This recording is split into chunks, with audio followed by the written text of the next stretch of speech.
Grâce au consensus réalisé au sein du G20, le premier objectif du sommet a été atteint avec l'émission historique de DTS à hauteur de 650 milliards de dollars. Je salue la diligence de Mme Kristalina Georgieva, directrice générale du Fonds monétaire international, dans la mise en œuvre de ce consensus. Ainsi, l'Afrique a pu disposer de son quota de 33 milliards de dollars seulement pour renforcer sa résilience sanitaire, atténuer en partie l'impact de la crise et amorcer la relance économique. C'est un acquis considérable dont il faut se féliciter. Cependant, au regard de l'impact profond de la crise, l'Afrique a besoin d'un financement additionnel d'au moins 252 milliards de dollars d'ici 2025 pour contenir le choc et amorcer sa relance économique. Travaillons donc ensemble pour réaliser le deuxième objectif de Paris. Il s'agit de réallouer en faveur des pays africains, selon des modalités à convenir, 67 milliards de dollars mobilisables sur les quotas de DTS des pays riches qui y consentent, et ceci pour atteindre le seuil des 100 milliards de dollars convenus. Nous pouvons y arriver en maintenant le dialogue ouvert et confiant déjà engagé. C'est ainsi que nous pourrons asseoir les prémices d'un New Deal avec l'Afrique par une gouvernance économique et financière mondiale réformée, plus juste et plus inclusive.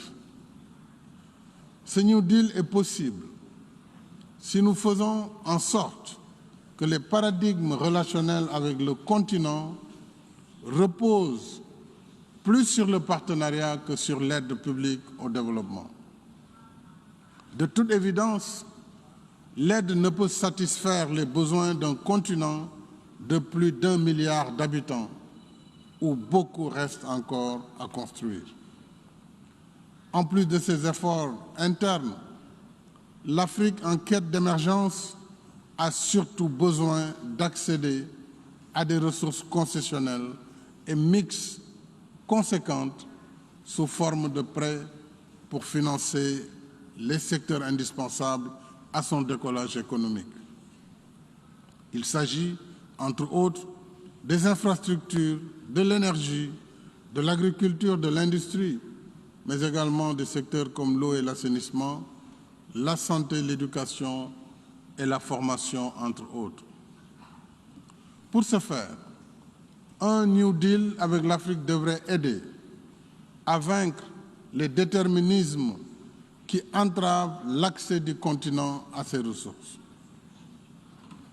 J'appelle les pays et institutions partenaires à travailler avec nous à l'assouplissement des règles de l'OCDE pour libérer le potentiel de l'investissement en Afrique. Chacun y trouvera son compte, car les besoins en investissement d'une Afrique en construction constituent autant d'opportunités de croissance et de prospérité partagée. De même, la réforme des Nations Unies s'impose 76 ans après la naissance de notre organisation. Le système multilatéral inspire confiance, pour autant qu'il fédère les aspirations et intérêts de toutes les composantes. Il est temps que la composition du Conseil de sécurité reflète les réalités des Nations Unies du XXIe siècle, dans toute leur diversité, et non celle révolue du monde de l'après-guerre. Le Sénégal réaffirme ainsi son attachement à la position africaine commune exprimée dans le consensus du Jules-Veny. Bâtir notre avenir commun, c'est aussi prendre soin de notre planète, conformément aux principes de responsabilité commune mais différenciée, face aux ravages du réchauffement climatique. Au titre de sa contribution déterminée nationale, le Sénégal poursuit ses efforts de transition énergétique, portant les énergies renouvelables à plus de 30% de ses capacités électriques installées. Ce taux sera renforcé avec le projet en cours d'électrification solaire de 1000 villages en partenariat avec le Fonds vert climat et la Banque ouest-africaine de développement. À terme, grâce à la stratégie Gas to Power, nous visons un objectif de 100% d'énergie propre avec l'exploitation prochaine de nos ressources gazières.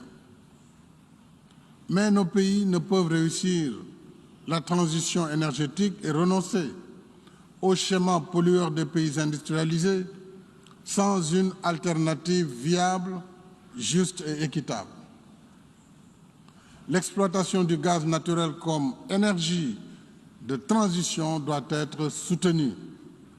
C'est pourquoi le Sénégal considère que l'arrêt des financements de la filière gaz, sous prétexte que le gaz est une énergie fossile, sans tenir compte du fait qu'il est aussi et surtout une énergie propre, serait une grave atteinte à nos efforts de transition énergétique, d'accès universel à l'électricité, de compétitivité et de développement économique et social. Nos pays qui subissent déjà le poids écrasant de l'échange inégal ne sauraient porter le fardeau d'une transition énergétique inéquitable. J'appelle par conséquent au maintien des mécanismes de financement du gaz comme énergie de transition. Monsieur le Président, un autre défi majeur nous interpelle. C'est celui de la condition féminine dans le monde.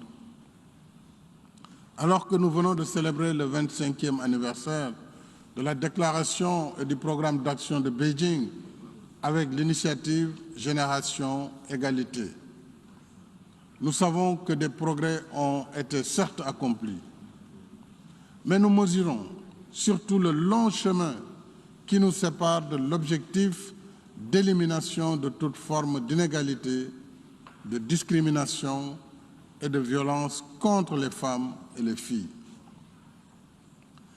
Il n'est pas acceptable que les femmes et les filles qui constituent la moitié de l'humanité continuent de subir de tels traitements au XXIe siècle.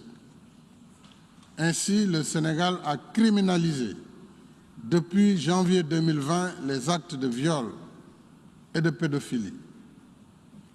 Continuons la mobilisation générale en faveur de la protection et de l'autonomisation des femmes, mais également des jeunes, y compris par la promotion de la finance inclusive et la mobilisation des ressources au titre de la campagne Global Financing Facility initiée par la Banque mondiale. Monsieur le Président, chers amis, les temps sont assurément difficiles et incertains. Mais nous devons garder espoir, comme le suggère le thème de notre session. Pour ce faire, il nous faut agir en nous souvenant que les Nations Unies ont été bâties sur la promesse d'un monde meilleur, régi par le respect des principes de souveraineté, de coopération et de diversité des peuples. C'est la foi dans ces idéaux qui réunit en ces lieux les représentants des peuples depuis 76 ans.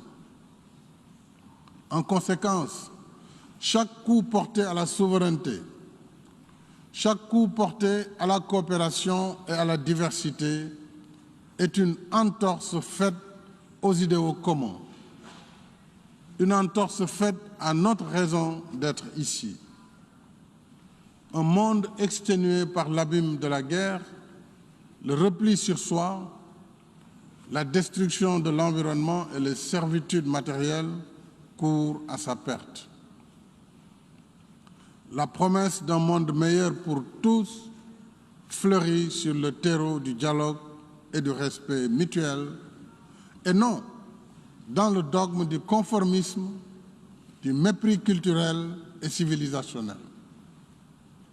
Elle s'épanouit dans l'esprit d'ouverture, d'altérité et du soin pour soulager ceux qui souffrent de la faim, de la soif, de la pauvreté, de la maladie et de l'ignorance.